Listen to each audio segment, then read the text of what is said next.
I gave people all the stuff they really needed. Social security checks, utility bills, TV guide. I want a TV guidance counselor. TV guidance counselor. Staying up to watch all night, and everything's gonna be alright with my TV guidance counselor. Hey everybody, welcome to TV Guidance Counselor. I am Ken Reed, as always, your TV Guidance Counselor, here to talk about classic television using back issues of TV Guide magazine from my personal collection as the inspiration for our conversation. And this week, my guest is actor, director, producer, writer Gregory Lay. Awesome dude. I did not know Gregory before this. We're the same exact age and like the same stuff, and what a good dude. And this was a fun chat. This was an era of television that I always enjoy revisiting.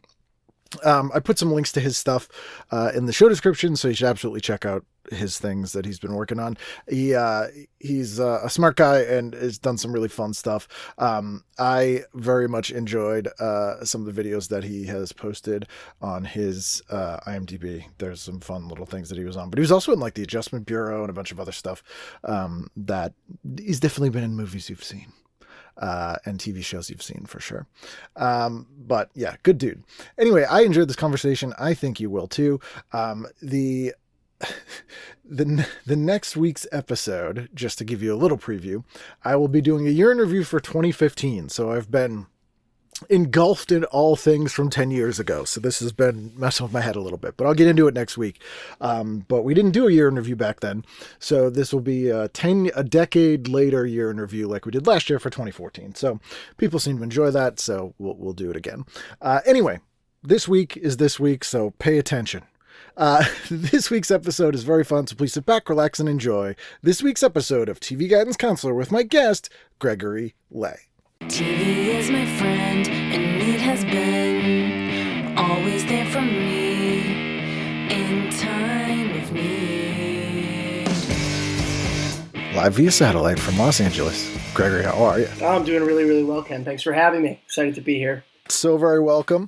You picked a good year. I think we're the same exact age. This was April 18th, 24th, 98. So this was when I graduated high school.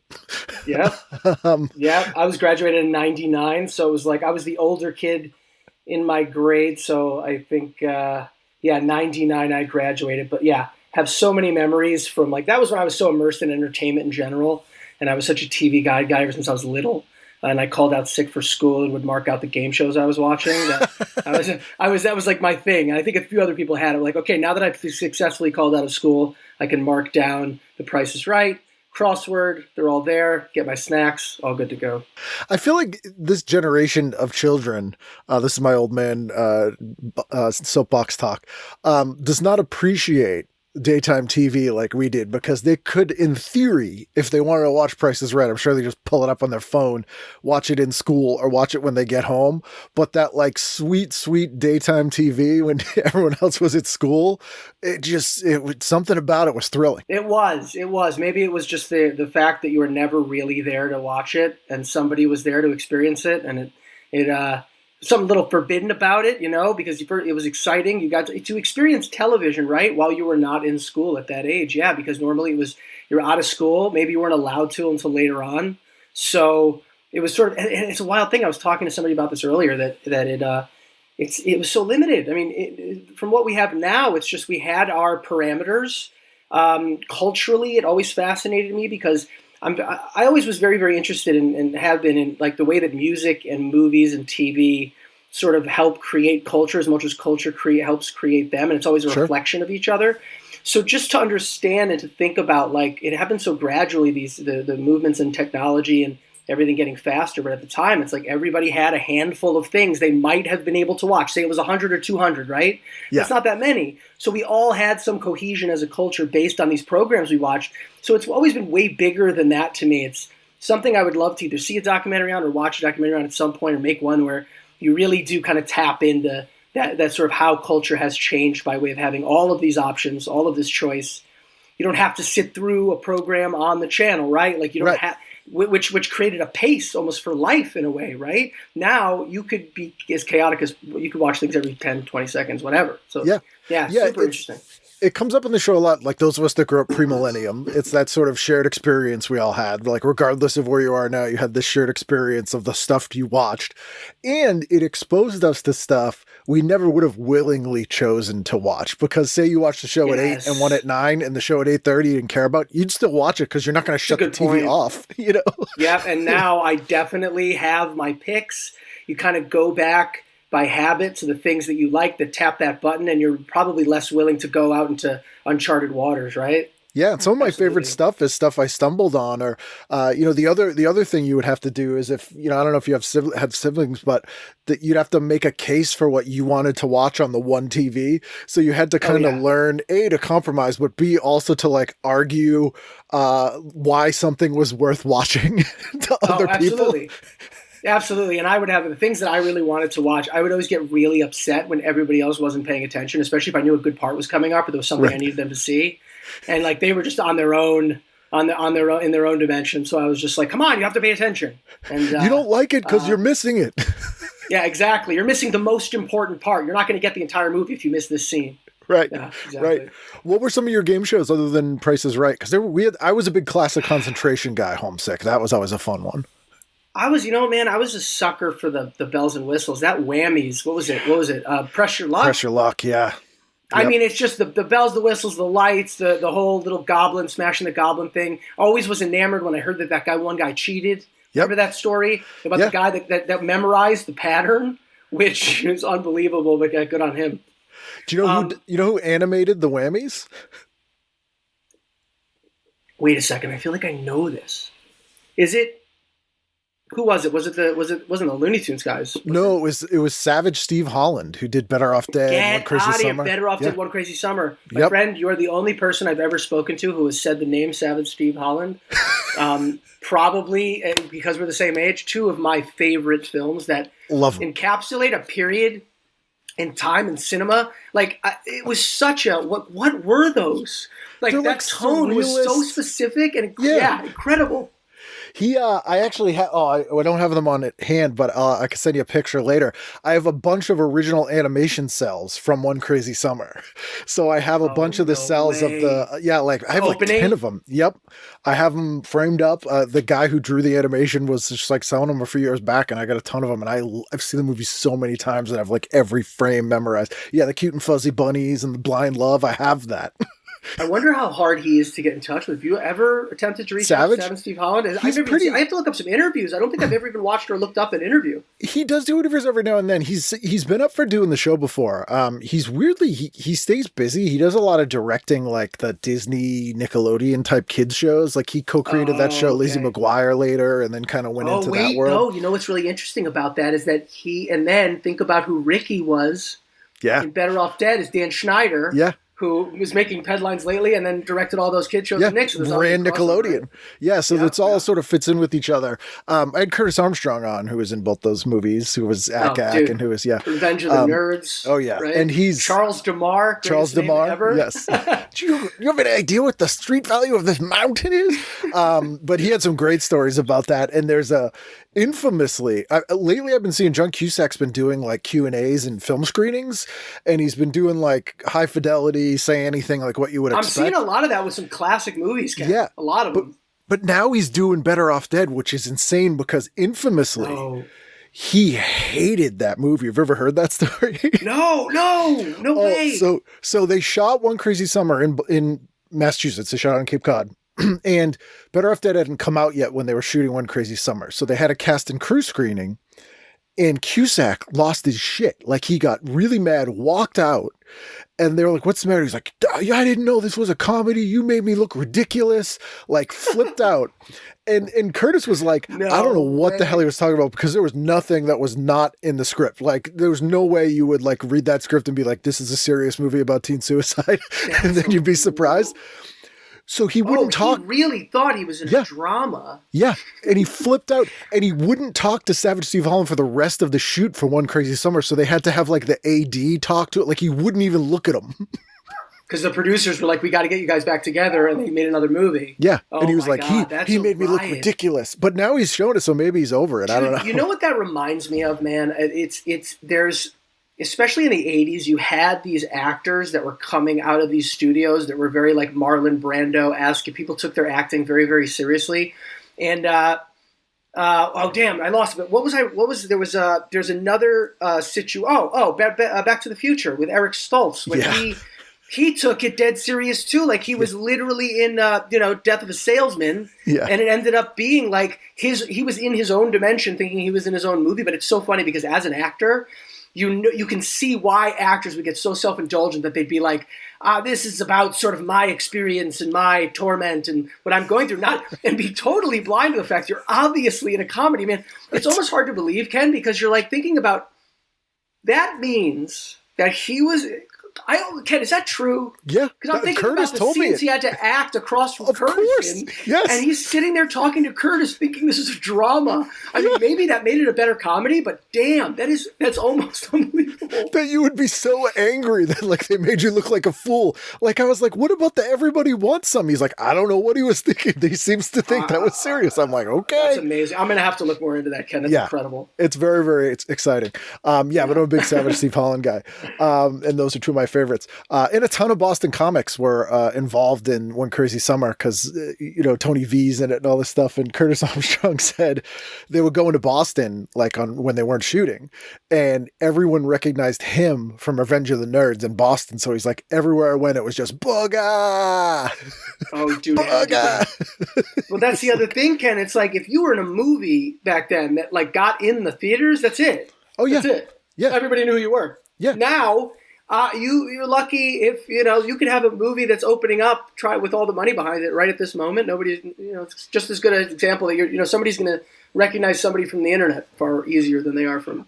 Oh yeah, I've features. Flipped through Amazon Prime and I'm like, there was a movie with Matt Damon and George Clooney last year, I've never even heard of. And I'm like, when did this come out? But even growing up, to your point where we started here, we knew every single show that was on, whether you watched it or not. You knew who was in it. You knew what the show was. And now there are shows where people have been like, oh, this show's been on CBS for 15 seasons, and I'm like, I've never heard of this. Man. Yeah, 100%. So absolutely, it's wild how much that has shifted, especially when you think about people actually touching base on what happened in one TV show. When it was that big of a cultural event that people would flip out if they missed it, or you had even the idea that you had one shot to watch something. Because I was talking to my girlfriend earlier, and it's like I think about TiVo and those early days of being able to rewind. It's really hard to remember a time when you didn't have that power. Really hard. We just dealt with it and we just lived our lives. It's a crazy thing to think about.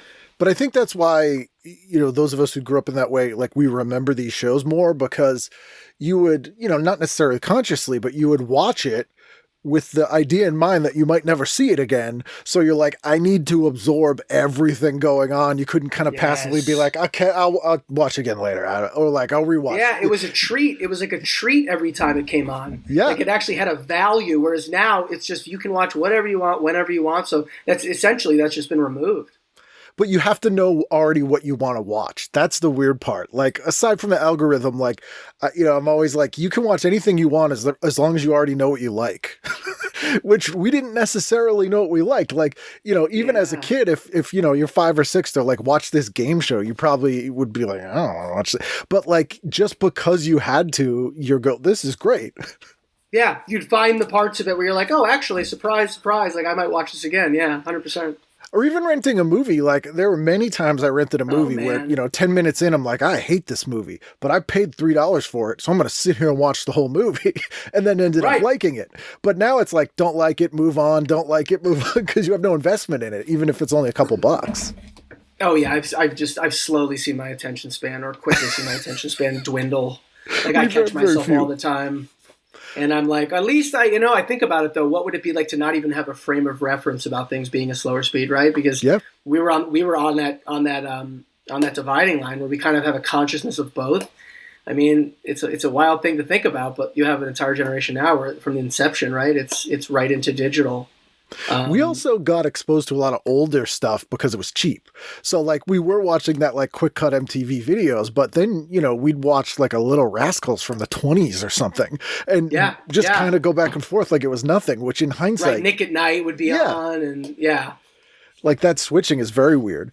So this is before they were movie stars edition, how TV launched the careers of today's hottest actors. This was a genre of like every magazine had like a before they were stars issue every year. Nobody cares about this now because there kind of isn't anyone that's like a before they were stars. They'll be like, oh, look who it is. It's a big actor in a one-line role in this massive blockbuster. Like that's about as close as we'll get at this point. Is that why you picked this one?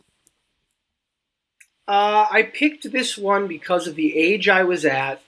It was like kind of a end of high school. Kind of felt like, you know, that golden year when I was sort of moving out of that entire place. So I have such a strong memory of movies and TV because I did drift away later on. I was always a very, very big feature film fan. And I had my TV shows. But to be honest with you, I got into TV probably a lot later in terms of when you know, Sopranos and when things started to get onto cable. But back then it was just like we're still in this era where movie stars are still an actual real thing. Yeah. Where, you know, them coming out, you know, learning anything about them was, you know, they were still kind of controlled by a system that kept them as available or unavailable as possible, which sort of, you know, gives them a certain value, I guess, in culture that's sort of been diminished because now you have people, you know, taking over eyeballs and the airwaves from every which way on the internet. And because kids didn't grow up with this, sort of the feature film movie star really has no meaning. Whereas in our generation, it was like there was this pecking order in terms of like people that did TV wouldn't do movie that did feature films wouldn't do TV. Commercials, absolutely not. And if ever I traveled, I would see like George Clooney and John Malkovich in like an espresso commercial. Right, in Japan. These guys are dressed up as angels exchanging coffee pods. It was like never would see that in the States. So I was like, this is so eerie. And then all of a sudden, before you know it, Daniel Craig's got a Heineken on a train and they're doing James Bond and Ed Norton's on a BMW commercial. I mean, it just sort of, it took over and now it is what it is and everybody kind of jumped on that train. So yeah, it seemed like the late 90s, man. It was this, you know, the end of that era, Johnny Depp, you know, Leonardo DiCaprio, you know, still riding sort of high off of that Romeo and Juliet Titanic success. Yeah, it's to your point, you were a TV actor or a movie actor, and if you switched, it was because your career was going up or going down. So it was like you were older and went back to TV, or you had getting TV was behind you, you would never go back, which again is probably, now that I think of it, why you don't have these before they were stars, that stuff anymore, because it doesn't matter. Like every single one of the people in here, like Leonardo DiCaprio was on Growing Pains, Brad Pitt was on Growing Pains and like 5 other TV shows. Sandra Bullock was on the Working Girl TV series based on the movie, you know, like that's all this stuff where you're like, man. And now there's like this this real push and like desire for like authenticity and behind the scenes is sort of seems to be what the front of the scenes used to be in a way. So you have these people that are getting, you know, most of their audience from letting them into them being an actual authentically interesting person. Whereas before it was like, you had no real idea who these people were at all. I mean, you know, for all intents and purposes, you were meant to sort of, you know, absorb their persona on screen, which is what it was all about, and it worked, right? Like there was a mystique and an excitement to going to see these movie stars in these movies, and you know, for better or worse, it's in a way, it's like it's a really refreshing thing that people are sort of starting to look in those nooks and crannies and kind of just get more of an interest in like actual people for themselves. But it's changed a lot because, you know, now if you're super talented, especially in that domain, and you're a terrible person, you can't have a career now. Whereas back then, for all intents, unless you were awful, it could be taken care of and your image could be kept polished, right? Yeah. And it's like, Well, one thing, I was talking to Matt Nix, who it was a showrunner for like Burn Notice and a bunch of other stuff, but his great aunt was a publicist in like the 40s in Hollywood. Oh, wow. And he's like, she never talked about it, but when what's his name? Anti-Semite, Lethal Weapon, Mel Gibson. When Mel Gibson was arrested for drunk driving, she was like shaking her head and he's like, what? And she goes, this never would have happened in my day. And he's like, oh, the actors wouldn't do this. And she's like, no, the bartender would have called the studio and we would have paid him off and we would have sent a car. And it was like they had everything under control. The town was worked around that as a business. It's a wild thing. But the papers, right, they would call the studios. Yep. Everybody before, it would all be, how are we going to handle the PR? Yeah, it's crazy. And then I think too, like late night talk shows, I cannot believe they're still on because the whole like magic of those was exactly what you were saying. Like you never got to see your favorite actors or actresses being themselves. So seeing an interview with them, like, you know, they're pre-interviewed and they're staged to a degree, but like seeing them talk as themselves was such a novelty that's why you tuned in to a late night talk show. And now, you know, you could like tweet to a movie star and be like, hey, you asshole. And they'll like see it. You know what I mean? Like it's a completely different thing. And it's Matthew McConaughey's on Instagram now. Yeah. It's very, very strange. And you know, we'll probably go back there, but there's a bunch of actors I forgot started on TV. Johnny Depp, I did. Elizabeth Shue was on TV before Karate Kid. Obviously Clooney. Sarah Michelle Gellar, who I never really thought of as a movie star, but I guess she's been in quite a lot of movies.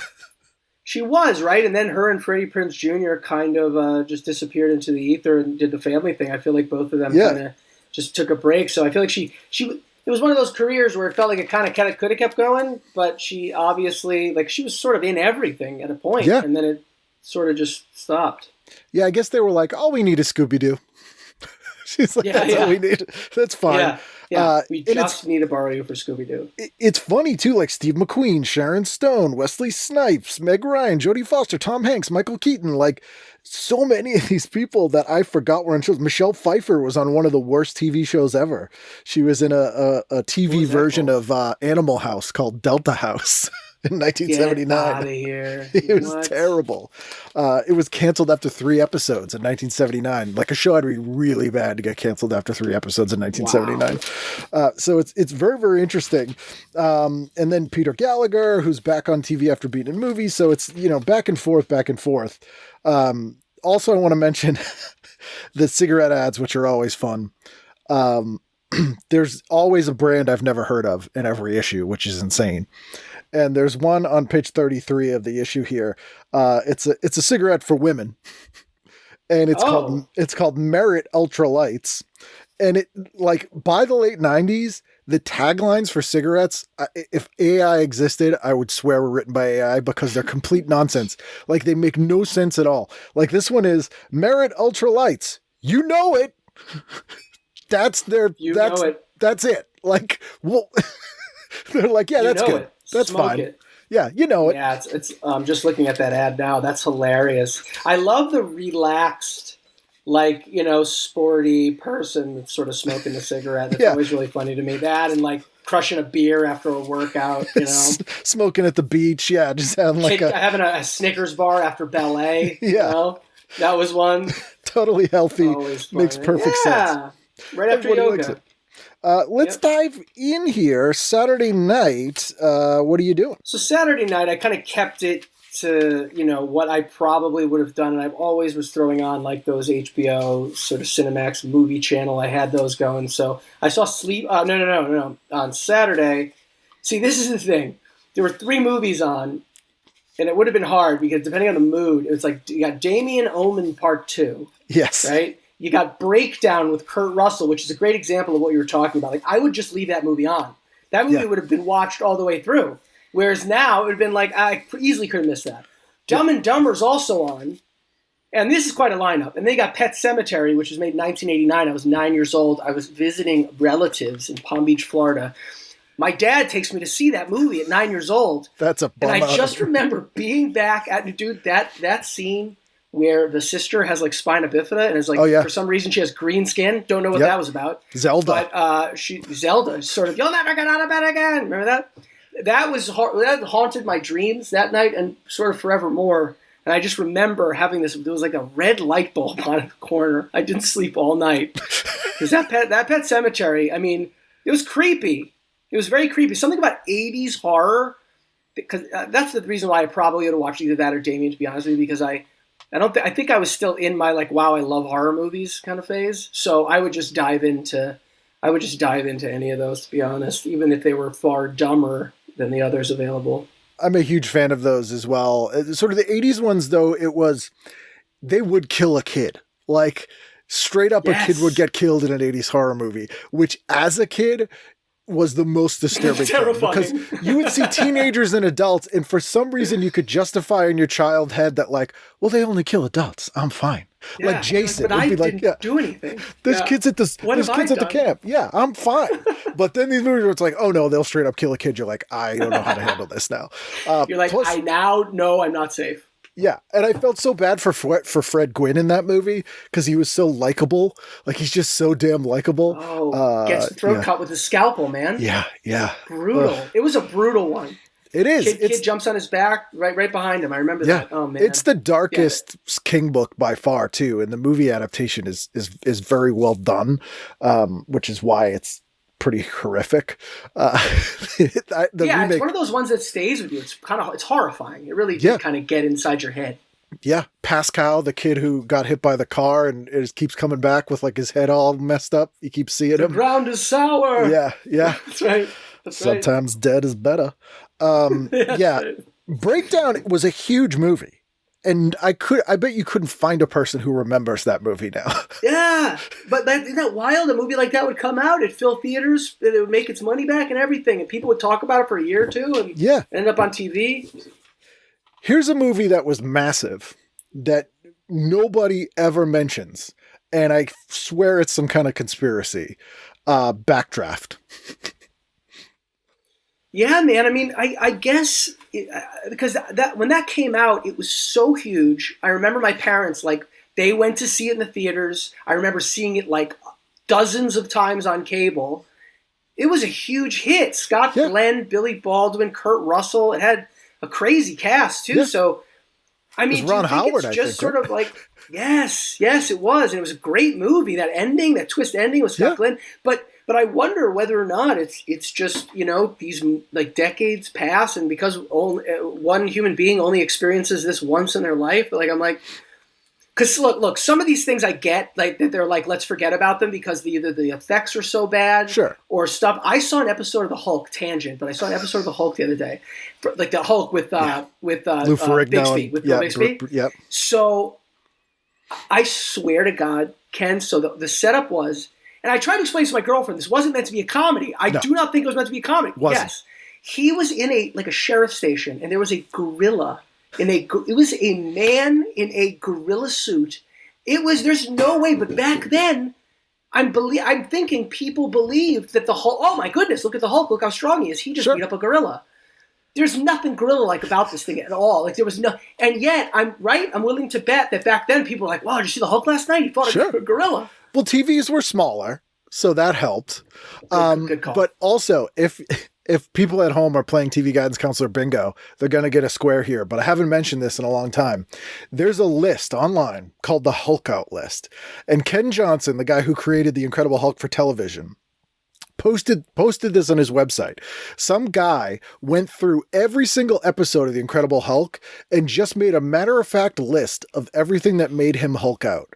And it's the funniest thing because it's literally like, crushed by a boulder, doesn't have change for the phone, fought a bear, gorilla. Like, it's just like no editorializing. Doesn't have change for the that's phone. one of the ones, That's amazing. Yeah, thrown off a cliff, hit by a bulldozer. Like, it's just matter-of-fact, one sentence, and it's so funny. Oh, amazing! It's the best. But yeah, before my time, right? So like 78, I feel like the 80s they were still cheesy, but the 70s was something I never really got to truly experience. Right? We never did really. They put a lot of money into it too, and like people who are like take for granted the Marvel movies because I grew up a big comic book kid, and it's like, the Hulk, we were like, but it's the Hulk. Like, you got nothing else. Till Batman 89, you're like, Dude. This is a comic book on a live action. Like, you're not going to get anything else here. I remember loving it. I remember being like, that was it. That was the Hulk. And it was really exciting to watch. I was so terrified of that show when I was a kid, and I watched it.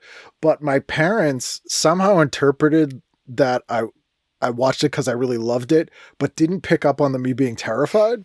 So for my third birthday, they hired one of my uncle's friends who was a bodybuilder to surprise me.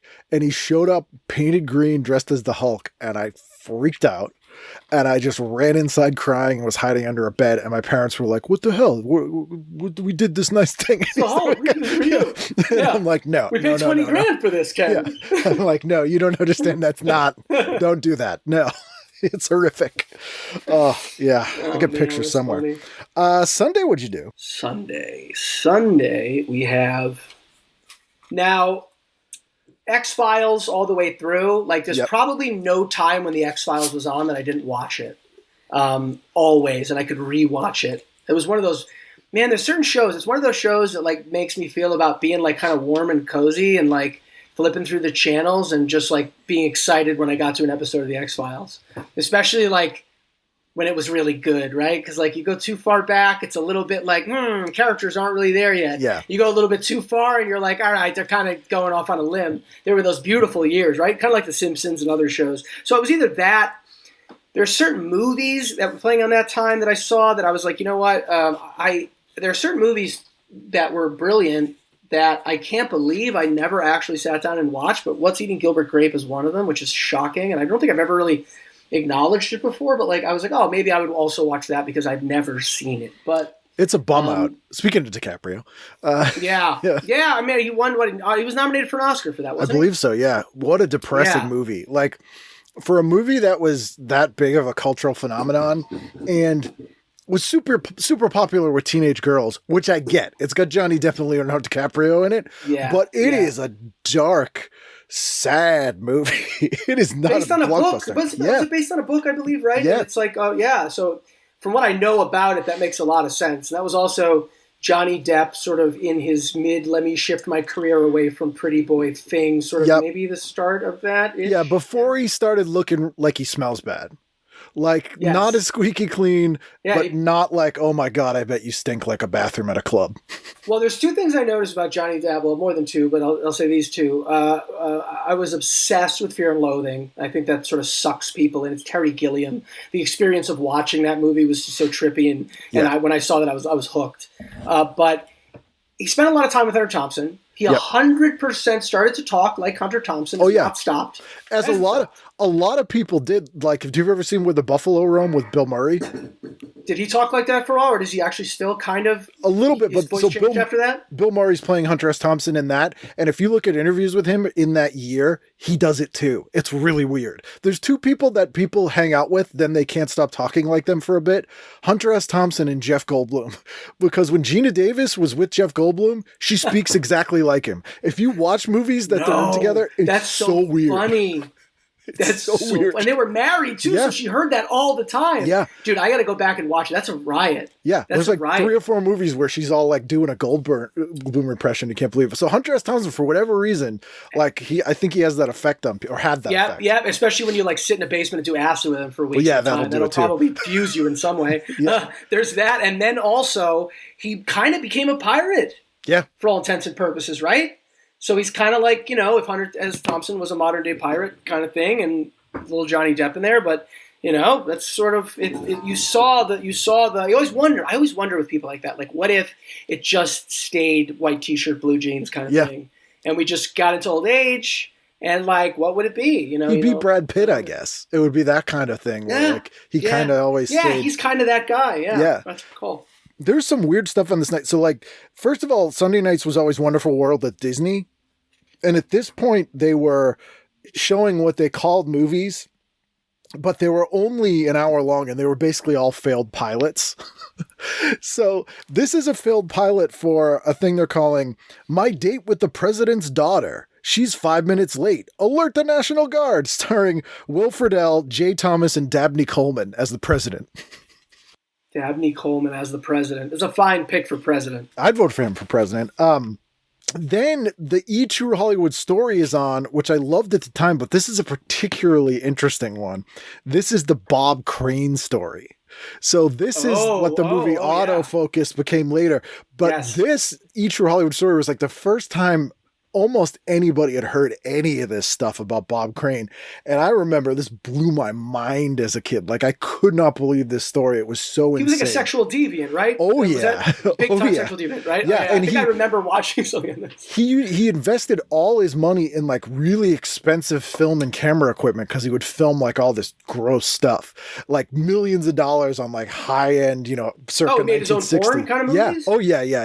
Yeah. Oh, and then he got murdered. Like, it's just nuts. Like, the whole thing is crazy. So I distinctly remember seeing that. And then I didn't even know this was a thing. There's a TV version drama of Brave New World starring Leonard Nimoy and Peter Gallagher. I don't know if you ever read that book. It's like one of the official, like the very first sort of dystopian sci-fi novels from the 20s. But I'm just thinking of John Hurt. Oh, no, that was 1984. Yeah. That was 1984. Okay. Yeah, but Brave New World is like, right there, like those two books are like the books. And oddly, Brave New World hasn't had like a lot of adaptations. And I reread that book in the last couple of years for obvious reasons. So I didn't even know this was an adaptation of this. And I'm kind of curious to see it now because it's a big network adaptation of Brave New World. And I'm curious if it's any good. 98 would be like a weird time for them to do that too. Curious what the take would be. I'm gonna watch that. In a weird way, I feel like maybe they did stick. I would bet they stuck kind of to the book. I have a gut feeling that they might have been pretty close to the book with that. Although I wonder if they went like, because the books, it's more speculative fiction, I guess, than sci-fi, but it is kind of sci-fi. But just from the picture they have here, it looks like they went really like Star Trek sci-fi on it. Like Nimoy. It's looking, Nimoy. super futuristic. Properly. Nimoy, also from Boston. Which is incidentally why all Vulcans have Boston accents, because he has one, and everyone who plays a Vulcan kind of does a version of Leonard Nimoy doing it because he was the first. Funny, so I did not know that. Vulcan, all Vulcans have Boston accents. That's how it goes. Yeah, what a weird night. And X-Files was in a weird time at this point because the first movie had come out the summer before. Where they had set up all that lore about the black oil and all that stuff. But the season right after, it was like evident to me at 18, 17. I was like, oh, they're just making this up as they go along. Like, they do not have a plan here at all. And this was the season where I was like, yeah, they don't know what they're doing. Yeah. I mean, I feel like that was probably a show that I experienced more in reruns than I did at the time. I feel like I dipped in and out, depending on the age. It went on for so long too. Oh yeah. And the revival, which is in the same continuity, was always weird. People forget too that Mulder and Scully got replaced for like 3 seasons with Robert Patrick. Robert Patrick. Yeah, and Annabeth Gish. Right.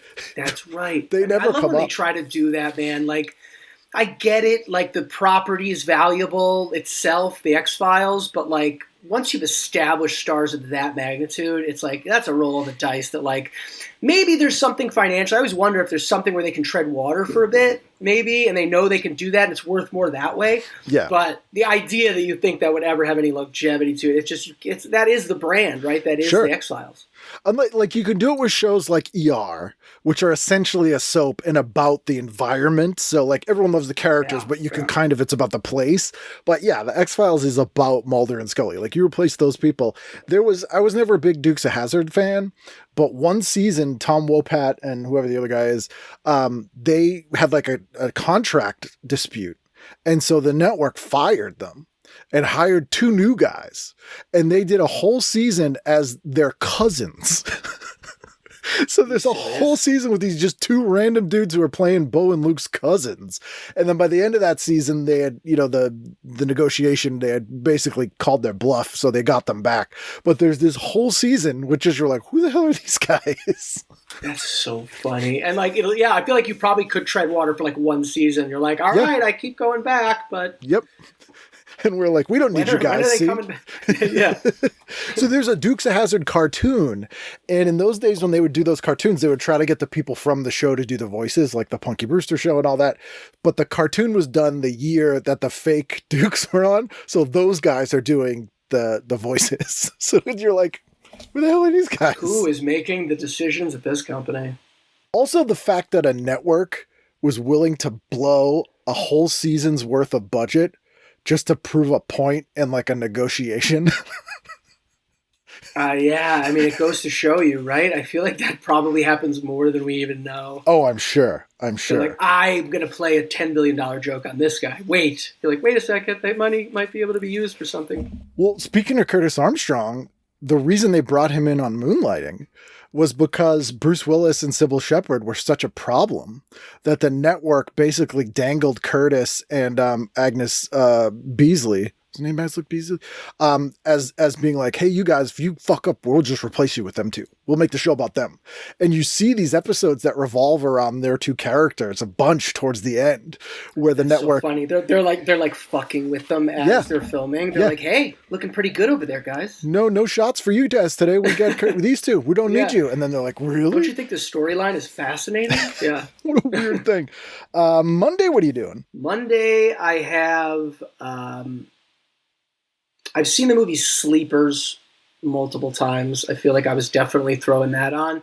And then also, we didn't really talk about the Wonder Years. That's on during that period as well. That was always something that I tried to catch as well. Grew up with that, but love it because I was in that movie phase. That Sleepers that had Jason Patrick, Billy Crudup, Brad Pitt. But it's basically about child abuse, right? It is. It's not a feel-good film. No. It's about the vengeance that a group of kids who were at Kevin Bacon played an abusive boys' home guard who basically made their lives hell. They all grow up to be lawyers, police officers, a couple of criminals because they were abused, and then they basically all come together to kill him and get their retribution. And then basically Brad Pitt's the lawyer friend who gets them all off in the end. Right. It was quite a... But once again, another movie. It was out in the theaters. You're going to see that one. Big hit. That kids would go see that. They're like Judgment Night or Sleepers. Judgment Night, man. I remember that. I remember seeing that. Wow. That's another example. Like, wow, they made everything, right? Yeah. Emilio Estevez, right? Were they on their way to a party, get lost in the wrong neighborhood? They see a murder, which I think Dennis Leary is the bad guy. Dennis Leary. Fast-talking guy, Dennis Leary with a gun. Yep. That's right. I love that, because back then, criminals, you could get away. That's the one thing about the 90s that I always found really interesting when I look back at movies from that era. They were movies. They were meant to be entertained. I feel like after maybe 9/11, I don't know when it happened, but this is the other thing that's very interesting to me is that the atmosphere, the tone of movies became much more like psychologically real and natural to the point where like you could, and maybe it's the style of film, it's just the way the stories were told, but I look back at movies and I'm like, I am watching a Hollywood movie and I'm okay with it because I'm having fun. As opposed to like now a horror movie is more like get inside your head, disturb you mentally. Whereas then I don't know, maybe I'm not explaining it like very, very, very well. No, but, I think I know what you mean. I think it's like, it's slightly, I don't think it's conscious, but I think it went from escapism to rewriting almost. So they're like, we're going to try and rewrite your reality by making it feel more realistic so that you feel better about whatever horrible thing is going on instead of being completely escapist. It was kind of like, we'll confront it and then kind of change it. Almost like Once Upon a Time in Hollywood. Like we'll take this real thing and then kind of make it a little more palatable for you, but in order for it to work, we have to make it feel more real instead of a complete escapist thing. Very interesting. That's a really good point. Probably, that's probably. I think you're right. It was around that time that switched as well, because TV then, for a while, became completely aspirational, and then reality TV came in. But then we got that wave of every show where the lead characters were all bad people. Like that post-Seinfeld, post-Curb Your Enthusiasm, Always Sunny in Philadelphia, like, which is selfish, bad people. And that's like who you wanted in a comedy for about 10 years. And it was like a weird, very, I just like, ugh. Yeah, there's some good stuff here. There's also, where is it? I just saw it here. A show. So we're in April. So we're in mid-season replacement season. So there's always some shows that were on for like 4 episodes, and they usually have big names on them. And this one, they put a lot of money into, and it was called Kelly Kelly, and it was Shelley Long and Robert Hayes from Airplane. But this was Shelley Long's like return to sitcoms. So they Who's made Robert Hayes in Airplane? He's the main guy in Airplane. Striker. Striker, yeah. Okay. They made a huge deal out of this. And she had just done the Brady Bunch movies, but again, from movies to TV, they're like, she's back on sitcoms, this big, huge Cheers person. And this show, I don't remember if it was any good, but it was a huge bomb. Like, they lost a ton of money, they promoted it so much, and it was like 4 episodes. Oh, man. I remember them. I remember a few of those actors like a Shelley Long. It's interesting to see how they tried to continually kind of get a show put together for them, something that would go over and over again. And like in retrospect, you're like, wow, they just like, they're main stars. That's what they do. You know, they keep trying to get them projects put together, see if they'll get greenlit, see if people like them. She was one of the victims of people being mad at her for leaving a successful TV show. Like, she rightfully right? so was like, I'm going to do movies, because she started doing movies. I mean, she's in Night Shift and is amazing. And that, pre-Cheers. And so she was like, I'm going to leave and do movies. And the public was like, how dare you?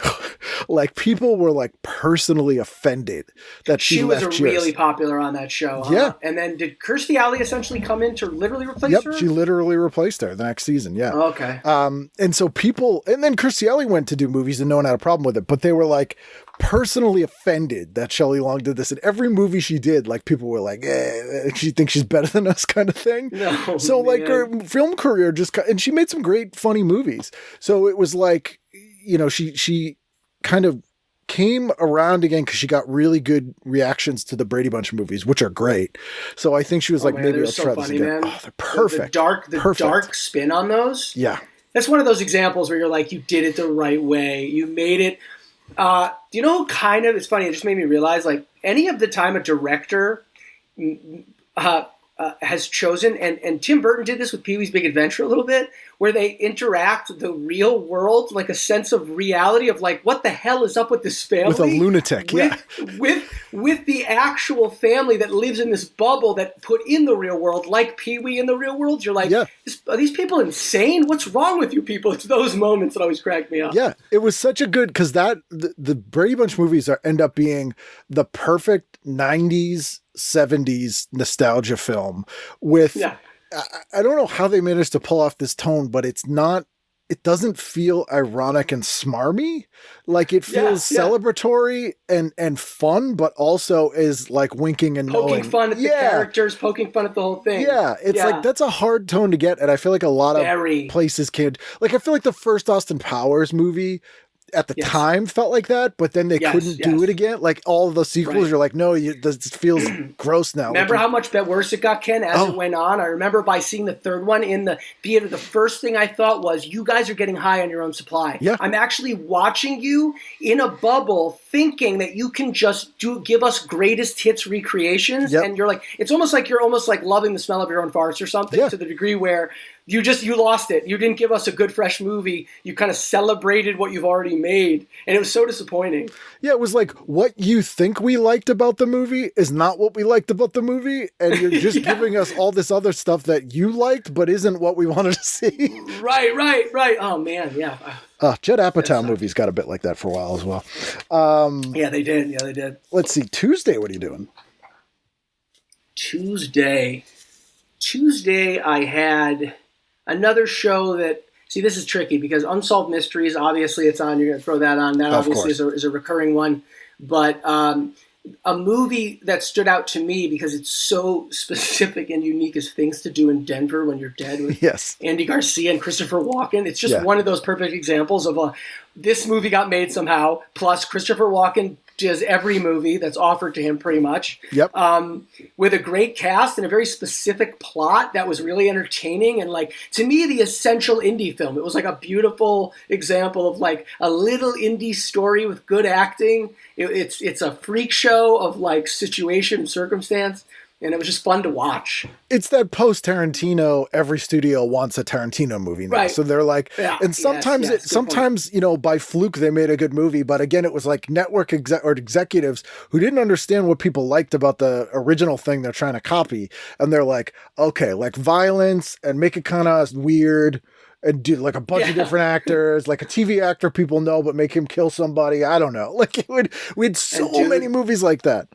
Oh yeah, 100%. And Christopher Walken, man, when you find out that he erases all the punctuation in his scripts and that he memorizes it, it makes so much sense. And like, there's just nothing like the delivery of those lines in that movie, man. Ah, he's a riot. Have you ever seen The Prophecy? Oh, dude, I saw that in the theater. I tried to see it initially, and I was too young. And I remember being with like a couple of older kids, and I was like, I tried to get in, and they kicked me out. It was really embarrassing. But then I finally got into it, and I think I snuck in. It was at that age, man, where I was like, I loved it. I soaked that thing right up. 15, 16 years old, man. I mean, seeing Christopher Walken with the, what is it? Remember? Shh, put your finger on your lips. And it was just Eric Stoltz. It was just a very entertaining. We had a lot of those too, didn't we? Those sort of angels, demons type kind of biblical movies too. They always, I guess every decade has, but yeah, I totally remember. 90s was particular, I think, because of the millennium, like people were like kind of apocalyptic. So there was, but like that. End of Days was 99, I think, right? End of Days has one of the most stupid scenes I've ever seen in a movie where Arnold Schwarzenegger is trying to find because whoever the main actress is, I can't think of her name, but she's basically like the reincarnation of Christ, and Gabriel Byrne is the devil. Oh, I think it's Chris. Anyway, keep going. Anyway, it's not Erica Christensen, is it? No, it's the girl who was in The Craft. Fairuza Balk. Not Fairuza Balk, the main girl. Yes, I know. I can't think of her name. But anyway, he has like a supercomputer, and he's trying to figure out, and he goes, "Oh, Christ in New York. Christ in New York. What if it's someone named Christina York?" And he puts it in the computer, and her face pops up. He's like, "That's who it is." And I'm like, "Come on, all right, this is ridiculous now." Yeah, you're like, did you just Google somebody? Christina York. Because we had Stigmata that came around the time. But that's right, Gabriel Byrne. Oh yeah, that Walken role in The Prophecy, to me, that's like the best Walken gets, because he's not parodying himself, but he's playing that weird, quirky, unsettling, funny guy in a way that's terrifying. And like, that's like the perfect Walken balance in that 100%. movie. Dude, did you ever see the interview with Mel Gibson when he's talking about meeting him? I was going to say, he describes how he literally, ironic coming from Mel, but it was just funny. He's literally like this guy, like, floated across the room. He literally spoke as though he was speaking to the Antichrist. I'm like, what were you seeing, man? Right. But it fits. And Viggo Mortensen as Satan in that movie, amazing. Oh, perched, right? Yes. Perched on the rock. And he's just like very quiet and like so terrifying. Good, terrifying. So good. So we're doing that. Wednesday, what are you doing? Wednesday, it was between the biography of Lucky Luciano, because I never passed up like a mob doc, but the movie The Saint with Val Kilmer was just another one of those sort of silly, ridiculous. I remember I remember one moment where he has like a very like an Austrian accent. Yes. He's like, "What are we doing today?" And it was like, I was like, "Oh man, this is just classic." Like Val signed up for this movie. He liked the idea of playing that character, but. Another one that, would I have seen it? Like, would anybody have, like, what is The Saint? Whatever it is. But it was a TV show. It was a great TV show in the 60s. It was. I didn't know that. With Roger Moore. Roger Moore was in it, and it's why Roger Moore got cast as James Bond later. So it was kind of a 60s spy show. Little tongue-in-cheek, kind of fun, sort of along the lines of the Avengers TV series, the 60s Avengers show, which also had a terrible movie in the 90s. So it was when they were, after The Fugitive... They were like, what 60s action shows can we make into blockbuster movies? And none of them worked, but they tried a bunch, and The Saint was one of them. And it's such a 60s specific, like that kind of spy works in the 60s. And it's Cold War, but they're making it in the night. Like, it just, nothing about it worked. And it reminded me almost like, it was like... To what we were talking about with Cusack, it's like Val Kilmer thought that Top Secret was a drama, and was so mad about it that he decided to make a serious version of it with the Saint, like instead of a comedy. That's what it felt like. Oh man, Top Secret. That is like part of my childhood, that movie. So that was one of those movies that I feel like was just always on in the background. Like I literally grew up watching that movie. Like that's where a sense of comedy came from. It's so funny, man. Yeah, the Zucker stuff is that pre-Hot Shots. The Zucker brothers. All the other stuff is great. Yeah. Well, again, it's. But even Hot Shots kind of so stupid. It has its moments. There's some moments in there. The big problem, the Leslie Neilson problem, as I call it, is you had a guy that was hilarious in those movies because he played it super straight and dramatic. Yes. But then people told him he was funny, and you can see the shift where he starts playing stuff as funny, and it's terrible. Terrible. Oh, Leslie Neilson? Yes. When do you think you first started seeing that? So like when you saw, what was it, Presumed Innocent or whatever, the fugitive sort of parody he was in, after the Naked Gun movie. So like when he's in like Dracula Dead and Loving It, or like, it's like where it's the kind of humor where he thinks like, hey, it'd be really funny if, like, I'm an old white guy, how about I do a rap song? And it's like, no, that's not funny. It's that kind of thing, instead of the just like playing it straight. Like, he misses the whole point. One, the lines in that, he's like, I remember one where he's like, "Your Popeel pasta maker spitting out fettuccine full of lies." So dumb. It's like, oh man, no, just play it straight, man. Like Robert Stack, speaking of Unsolved Mysteries, when he would do comedies, they're so funny because he plays it exactly like serious. Yeah, it's like he's doing Unsolved Mysteries. And it's hilarious. That's so funny, man. I had John Sayles on the show a few years back, and he was saying that whenever he acts, he's like, I can't act. All I do is be Robert Stack. And I'm like, what? He goes, yeah, like if you see 8 Men Out, I'm just like, you lied to me, Johnny. Like he's just like, that's all I can do. I'm just doing Robert Stack impressions. And every time I see him in something now, I'm like, yeah, that's what he's doing. Yeah. I love the humility though. He's like, that's really all I'm doing. Yeah. Hilarious. The best actors will do that too. They're just like, I don't know how you guys buy this. I mean, I'm just ripping off whatever. And people are like, you're really not, but okay. If that's what you think you're doing. The Saint, not great. The Omega Man is on AMC, which is a movie that anytime that's on, I will stop and watch the whole movie. Anytime. The Charlton Heston version of I Am Legend from 1977, where he's in like, it's all the albino monsters, and he's in completely desolate, post-apocalyptic Los Angeles. So I had no idea this was even made before. There's so many examples of this before my time where I'm like, oh my God, this was something that existed before. Such a good movie. I Am Legend's one of my favorite books ever. And it's Richard Matheson, who is the only guy who wrote as many episodes of The Twilight Zone as Rod Serling did. And he wrote The Incredible Shrinking Man and a bunch of other stuff. But I Am Legend's like his like greatest book. And Night of the Living Dead was kind of inspired by it. There was a Last Man on Earth movie, but the Omega Man was the 70s version. And it's so 70s. And it's Charlton Heston, like in full Heston, ridiculous, like I'm a man kind of stuff. Dude, I always had this joke that back then, like there was like the regiment was like eat steaks, drink whiskey, do like a few push-ups, and like just suck your suck your stomach in, get the girdle. Like you got the Robert Mitchum. Yes, Mitchum's my favorite. Yeah, I mean, Heston's basically walking around with a Tommy gun and like a captain's hat this whole movie. And on the DVD from a few years back, they put as an extra like this little electronic press kit from like contemporary press kit, and his character is supposed to be like a phlebotomist, like some kind of scientist that knows how to do stuff with blood because he finds a cure and all that. So they had a real scientist come in, and he's like showing Heston how to use this like blood machine, and he's taking blood out of him. And the guy's like, and this will measure the iron and whatever.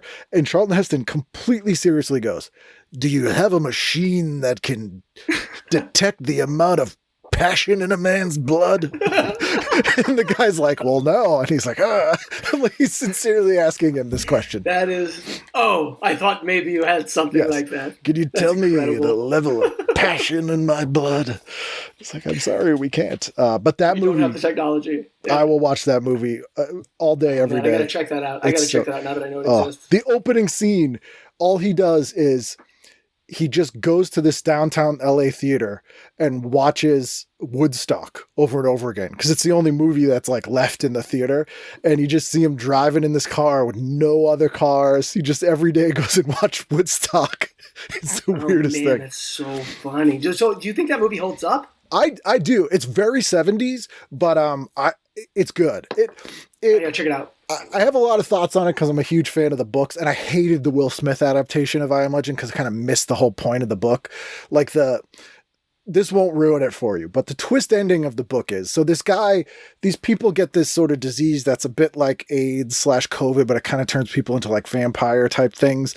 And they harass him all night, and he lives in this house that's fortified, and he just is losing his mind drinking. He's like the only person who's not infected by this thing. So during the day, he just goes around killing them. Like he finds them and kills them. Like that's all he does all day is kill these vampires. So the twist is at the end of the movie, or the end of the book, these vampires have kind of created a new society, and he's the monster because they're like, we're this different society of people, and he just kills us while we're sleeping. So he's the legend. Awesome. So you've been reading this book, and you realize in the last chapter that you've been reading this book from the perspective of the monster, the whole book.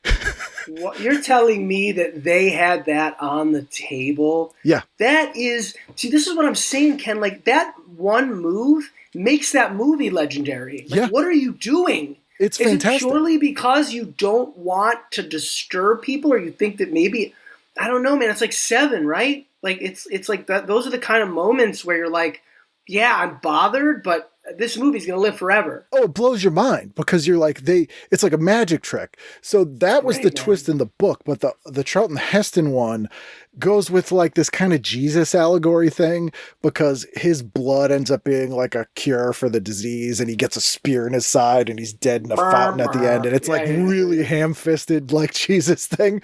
But yeah, it's interesting. The ego too, man. If they're like, the book, we're going to change the book. We got to make it our own. And it's like, you don't, though. You can just do it that simply. Well, an actor like him at that time too would be like, no, I'm here's what we're going to do. I'm Jesus, right? So I save everybody. And they're like, of course, Charlton. Yes, you're Jesus. Whatever you want. All right. But yeah, well worth watching. A very good movie. Thursday night, what are you doing? Thursday, I Young Frankenstein. I'm watching. There was also the classic Top Gun, and then Friends was on. I always caught Friends. I know it's sort of a boring thing. I actually just did this event where it was like the 30th anniversary of Friends, and they showed a bunch of episodes. It's just always a very interesting thing for me to think about back then when that was on, and just sort of your friends would tell you that which of their friends reminded you of those people. Sure. And, it was always around me. I feel like that and Dawson's Creek was like around me. I never sat down and watched it or followed it, but every woman and girl around me did, and it was always in the ether. So I always would pop in, kind of see who was on it. I remember Michael Pitt popped into it and then just randomly quit because he's like, I don't want to be in this kind of show. Yeah.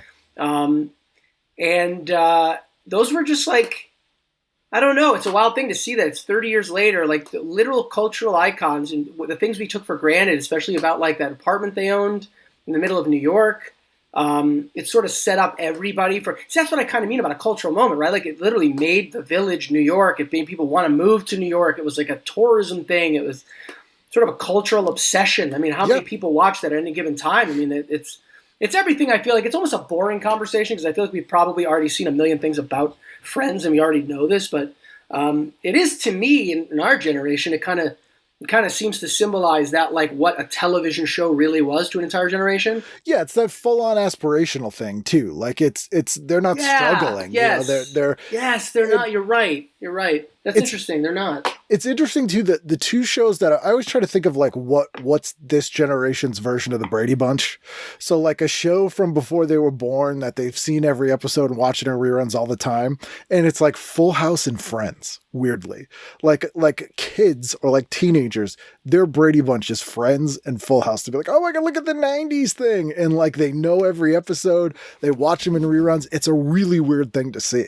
Oh wow! I mean, I got to be honest, man. There's a lot of movies that I was so secure in how cool they were, and I've carried these memories with me, and I'll watch it and go, and I'll even bring people, you got to see this movie, and I'll put it on, and I'm like, oh God, this does not hold up. And in my mind, with the brain I had years ago, it held up. But yeah, there's so many examples of that. All Steven Seagal movies, I imagine. On Deadly Ground. Yeah, I wonder if Under Siege would work. Under Siege kind of works. That was the sort of the only gem of his career in terms of a straight up quality action movie. But you also had like Tommy Lee who Jones. directed that? Tommy Lee Jones. I forget who directed, but Gary Busey's in it. Tommy Lee Jones isn't it? And like Seagal's actually like a minor character almost. That's what I'm saying. The movie itself was solid and entertaining, and he just happened to be somebody who didn't have to talk enough to ruin it in a way. You know, right? They knew what they were doing with him.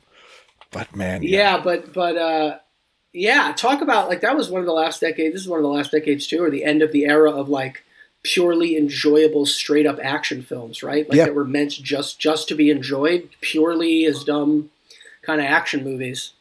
Well, it's fun. I was saying this recently, where you'd be impressed by the stunts, and now even if like someone tells you this is a practical stunt, they actually did this, like in Mad Max Fury Road.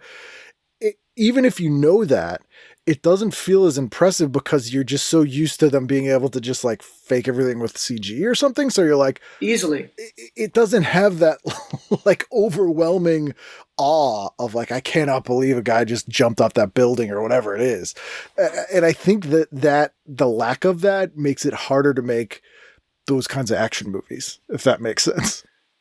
Yeah. Yeah. What do you think about, that CGI turnover from practical effects? I mean, when you look at like an American Werewolf in London, or the way that Star Wars was done, maybe further in that direction with all those real practical effects, I don't know, man. There's something palpable about it. It is something that like almost the way that a David Cronenberg would have used that sort of organic horror. Yeah. It creeps into your mind in a very specific way when it's flesh. It feels like flesh and blood. Yeah, it's not floaty. And like you said, yeah, the CGI, it wipes it clean, and you get the ideas, but that reaching across the screen, like kind of making you just uncomfortable or exhilarated or like you're really there, it seems to go away, I think. Yeah, no, I agree. It's easier to get that sense of the uncanny with the practical effect, and I think that subtly the actors interact with it differently as well, which also sells it more, because I don't care how good someone is as an actor. Like if they're in a green screen room and they're looking at a tennis ball,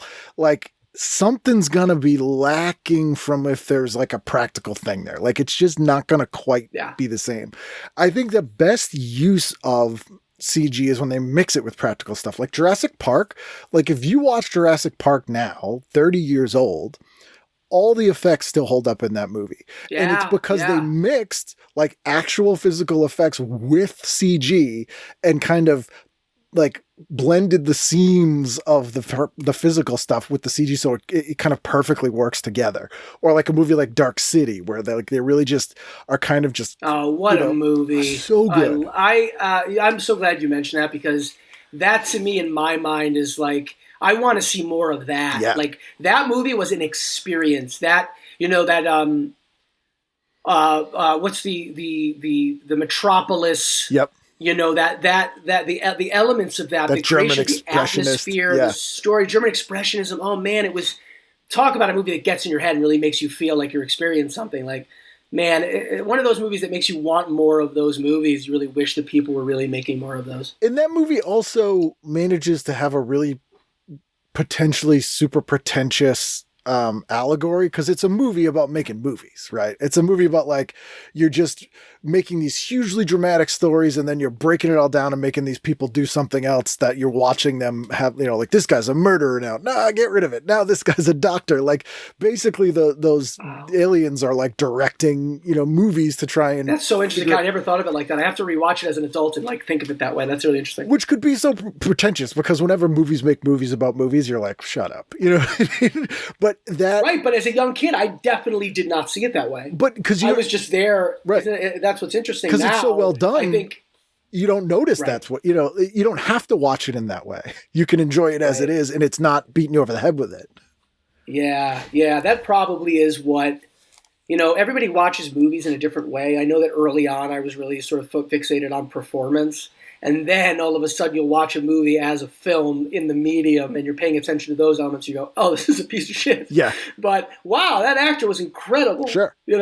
As opposed to like, I love this movie. And you're like, you only love it because you were enthralled by that person's performance. When the movie, it's junk. And it goes the other way too, right? You'll see a beautiful beautifully shot movie that's sort of taken down by awful performances. Yeah. Oh, yeah. Absolutely. And Dark City 100% holds up, by the way. I rewatched that. Yeah, often. it totally holds up. I believe it holds up. And also, that's another testament to, like, there is a different experience when you're seeing a movie of that quality that ends up being that good, where there's no stars, really.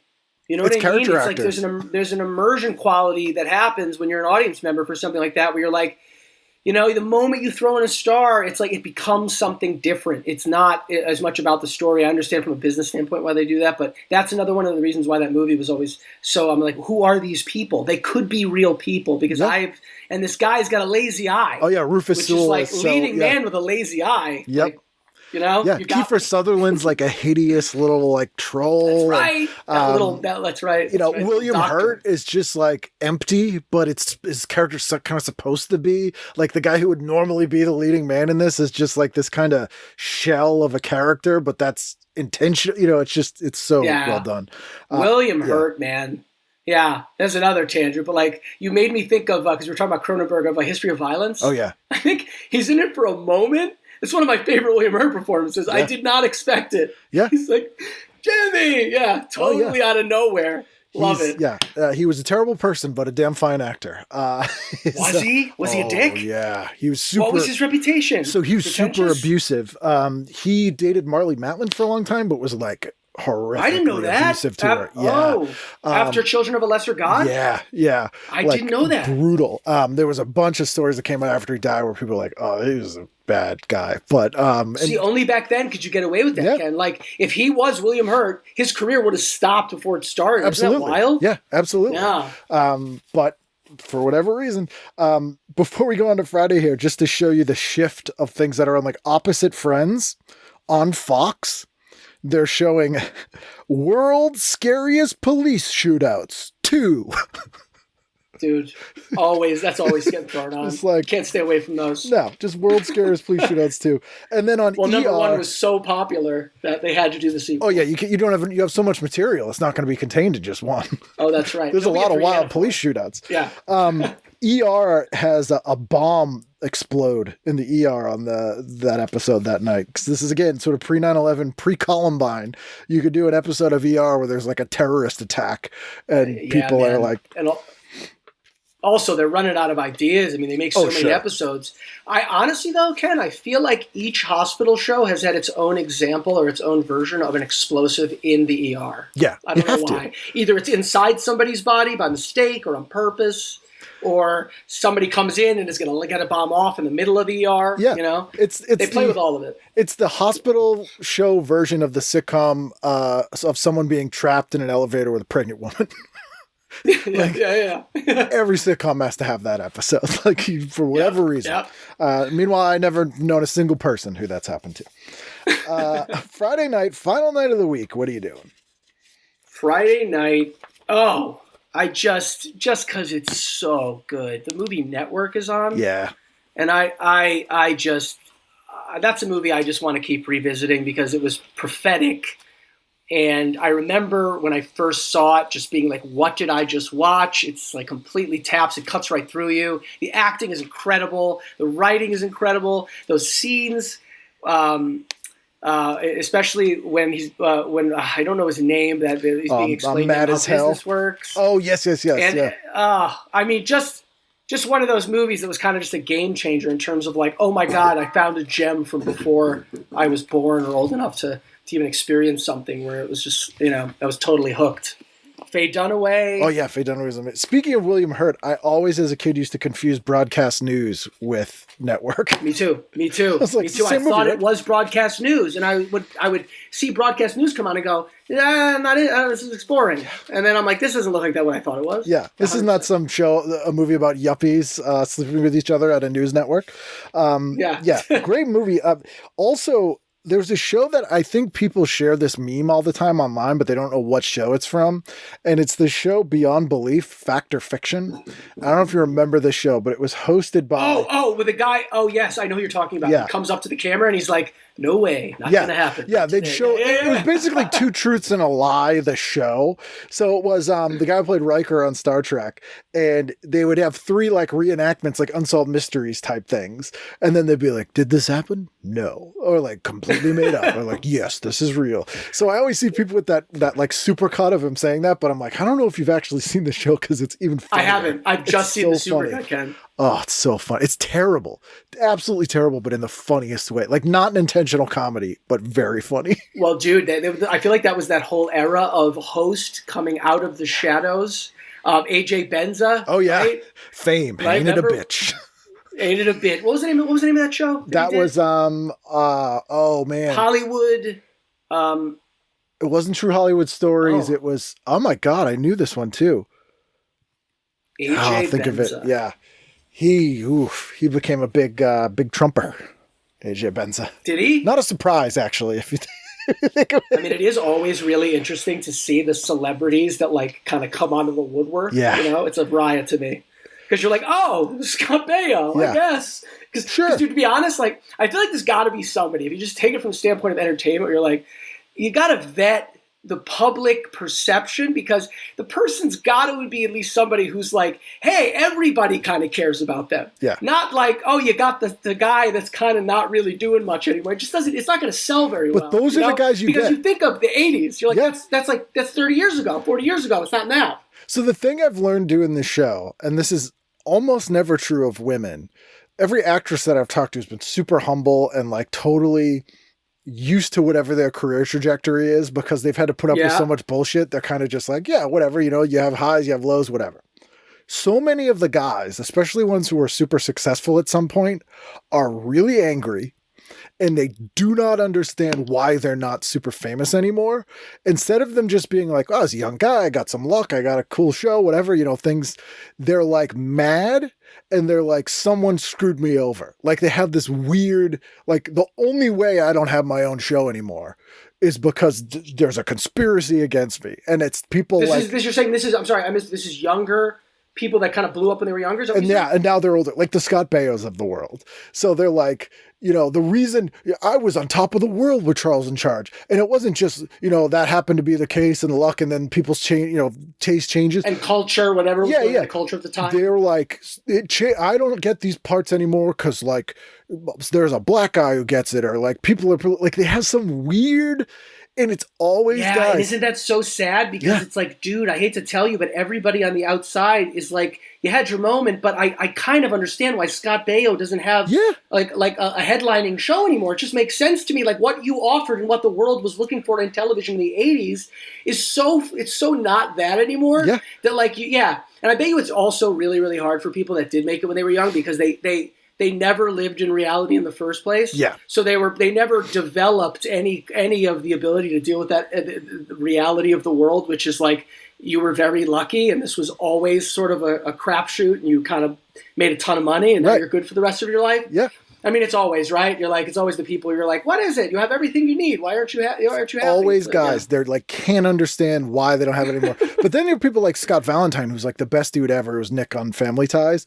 And Scott went to Juilliard and he's such a down to earth, humble guy. And he's like, you know, I'm on Family Ties. I'm getting paid ridiculous amounts of money to be like, hey.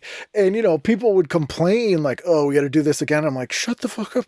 You could be digging a ditch or whatever, you know, and he's like, you see it on set all the time, and you'll see it from people that are over it, and you'll be a guest star, you'll be really excited to be there, and you have that like new energy, and you'll be like, people will make no illusions that they're mailing it in. Yeah. And you're just like, oh, cool, okay, so I guess I'll just keep my concentration, but it's just another day at work, and that realization is scary because if you're with like somebody in like some big actor in a lead scene, and they're like.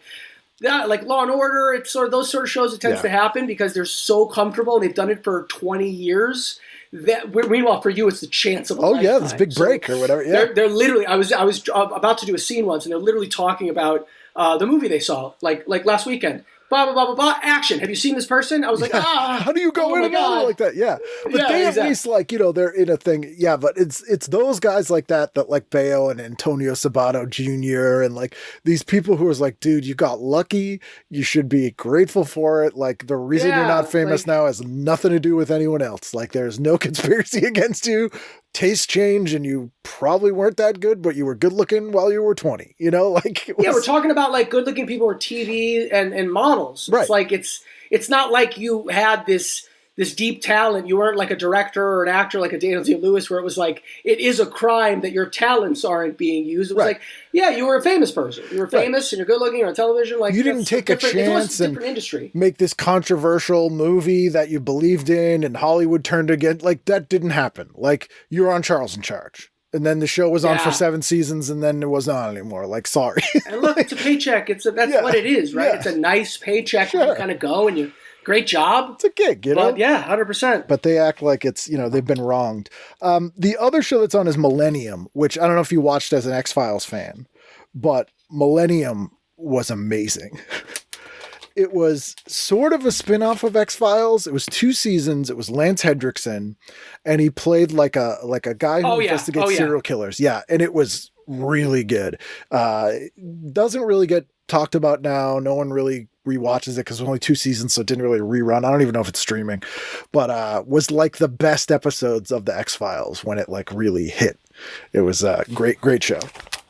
To me, Lance Hendrickson is like that character actor that growing up, every time I put on Cinemax, there was another like B movie that he was like somehow in. Like there was a movie called Pumpkinhead, which was a horror movie. Do you remember that? Yeah, Stan Winston directed it. Really? Yeah, it was his only special effects, Academy Award-winning special effects guy, Stan Winston. That was his directorial debut. Oh, wow. But it was just, man, that's the biggest memories I've had around that time is like late at night, throwing on those few cable channels that existed and any number of those, like, Near Dark would be on, the Catherine Bigelow vampire movie. Yeah. It'd be like dark, I'd be young, it'd be kind of scary, and like the atmosphere of that movie, so good. Just, the Tangerine Dream soundtrack. You, man. Yeah, I mean, Hendrickson he's a guy like Walken who would take any role. Oh, he was in that too, wasn't he? Yeah, Near Dark? He's the lead, yeah. Wow, man. But he would be good in everything. Like he would add a gravitas to whatever dumbass erotic thriller they put him in. Like he would still, even if he's phoning it in, like you couldn't tell. Like he'd always like be doing the Lance Hendrickson thing. Dude, what was that guy's life, huh? I wonder what he came from. I feel like that guy's got some experience on his face. Yeah, he's super method. An interesting life. He's super method. Like for Near Dark, he didn't shower for like a week. He grew his nails out and then he hitchhiked from New York to North Carolina where they shot it in character. He does that kind of stuff. Yeah. Also, I was shocked. He's the tiniest person. He's really small. Like 5 feet tall kind of thing? Probably like 5'3" maybe. Because he's always this huge villain. And I always think there was a movie Stone Cold where he's an evil biker. Oh, yeah. With Brian Bosworth. Who's like 6'6", right? But in all the scenes, him and Lance Hendrickson are like eye to eye because they got him on Apple boxes or whatever. Apple boxes, right. But you're like, oh, wow, like you're not the size of Brian Bosworth. Like I'm shocked by this. Like this was so weird. He does a lot of cons and stuff now, and he also has a pottery studio. So really? Yeah, that makes sense. Yeah, it's up to me. I can see that. Lance Hendrickson, if you want to order a custom pottery, he'll make it for you. I'm looking into it. Yeah. Well, that is the week, but to finish up here, as you know, TV Guide is not just informative, it has opinions and it cheers and it jeers. So I'd like to read you the cheers and jeers from this week, April 18th to 24th, 1998. See if you agree or disagree. This is always my favorite part of TV Guide because it's unsigned, so they get really bitchy. There's like really weird complaints, which is always fun. This is a cheer heavy week, which is unusual. We get 3 cheers and 1 jeer. We start with a jeer. Jeers to crossover fever. We're tired of the puny promotional ploy that has series stars turn up in characters elsewhere on the network. Recently, we saw Everybody Loves Raymond's Ray Romano nosh with Fran Drescher on The Nanny, and Kyle Chandler of Early Edition consult with medical staff on Chicago Hope. It doesn't qualify as a special event when the actor makes a cameo on his own network. That's like having your mother-in-law, who lives down the block, drop in for a visit. It's far more interesting when a primetime character makes an appearance where you don't expected on another network. We enjoyed it, for instance, when Detective Munch of NBC's Homicide played his trade on the Fox's X-Files, and Hank Kinsley auditioned with Leah Thompson for a guest spot on NBC's Caroline in the City during an episode of HBO's Larry Sanders Show. We're looking forward to next week when Callista Flockhart of Fox's Ally McBeal and Dylan McDermott of ABC's The Practice visit each other's shows. And while we're talking about surprise tandems, then we move into the cheers. That is the weirdest complaint. Man, I just think this really gives you a great sense of the scope of the issues that people were dealing with at that period in time. The average suburban household, they're like, I've got some real issues with what's going on in the world. It doesn't count. Crossovers on the same network. It doesn't count. This is bullshit. You can't call this a crossover. This is against the rules. Cheers to a cute commercial combo. A new auto ad has Gil Bellows, Billy on Ally McBeal, getting pulled over by a motorcycle cop. When the officer pulls off his helmet and shades, we see it's none other than Patrick Warburton, Putty on Seinfeld. Playing with a Clint Eastwood line, the policeman says, I have one question. Do you feel lucky? The way Warburton delivers that famous inquiry suggests that maybe a viable Seinfeld spinoff is there after all. What PR person got them to put that in there? It's PR. Yeah. They're like, anybody notice that one amazing line that Patrick had? They're like, series? They're talking about it. I'm hearing just saying, you should have a spinoff. I mean, it's probably spinoff. Like, that's naked. Cheers to the Lizard King, the Colossal of Chaos, the notorious trampler of Tokyo, Godzilla. Jim Morrison. Yes, Jim Morrison. Looking to capitalize on the behemoth's return to the big screen next month, an enterprising video company has just released a retrospective package. These 5 films boast Japan's Toho Studios' world-renowned cheesy production values, atrocious dubbing, and ludicrous special effects. Our favorite is Ghidorah, the 3-headed monster, in which a prehistoric monster teams up with Rodan and Mothra. It's nice to remember Godzilla the way many of us first experienced him, as the star of bad chiller theater matinees on UHF stations. I take issue with this cheer. Yeah.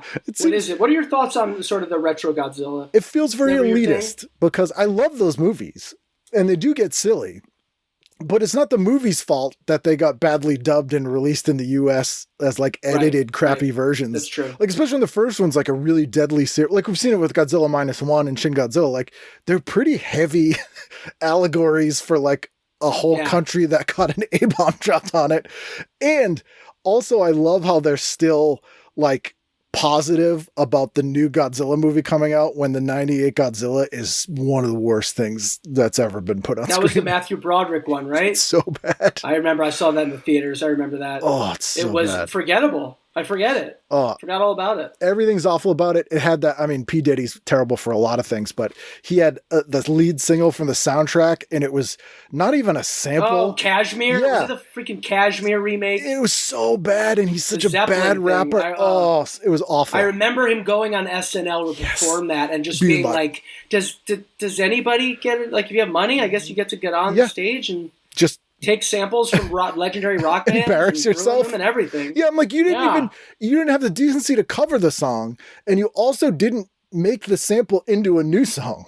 You've done both things badly, and somehow it's a hit. Jimmy Page showed up. He was there. Yeah, I mean, at least he got paid. SNL performing live. Oh, dude, a lot. Yeah. There's no way to show up. Forget about it. Yeah, you're getting Jimmy Page to do that. You know that P. Diddy, he has to pay Sting, you heard that, right? Yes. $2,000 a day or something for the rest of his life. Good. Because he never asked for permission. Good. To use Every Breath You Take. That's a maniac. Well, It's like the most famous song in the world. And he was trying to say, like, no, it's different. We changed the lyrics.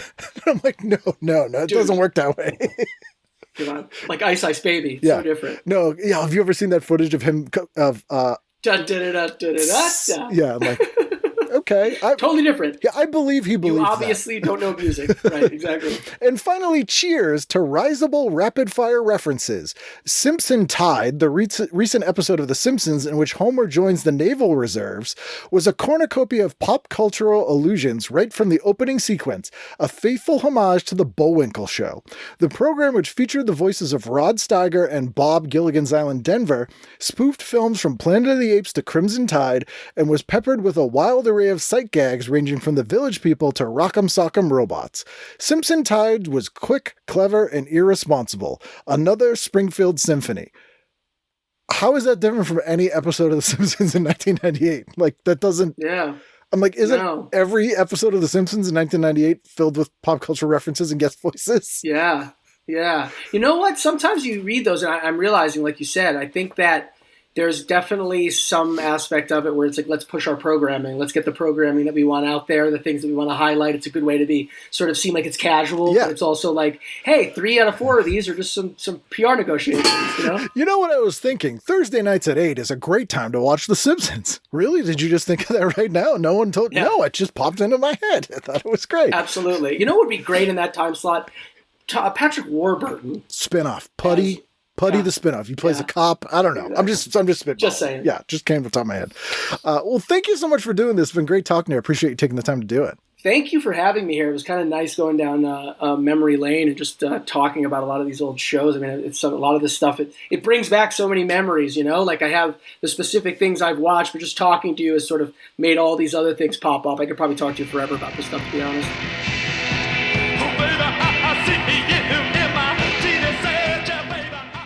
There he is. Really cool guy. As I said, I really enjoyed chatting with him. You can email me if you have any feedback about the show, or you have guests that you would like to have on the show, or maybe if you have a question about 2015, I can answer it in next week's episode. I don't know why you'd have a question about 2015, but I know there are always new people discovering the show, and a lot of people go back and listen to the show from the beginning, which is very interesting to me. I don't go back and listen to old episodes, so I think we're over 700 something episodes in. So I try to remember best I can. So this will be interesting. Anyway, I'll see you then. So let's agree to meet here same time next week for TV Guidance Counselor. Looks like you got some kind of alternate universe in there or something.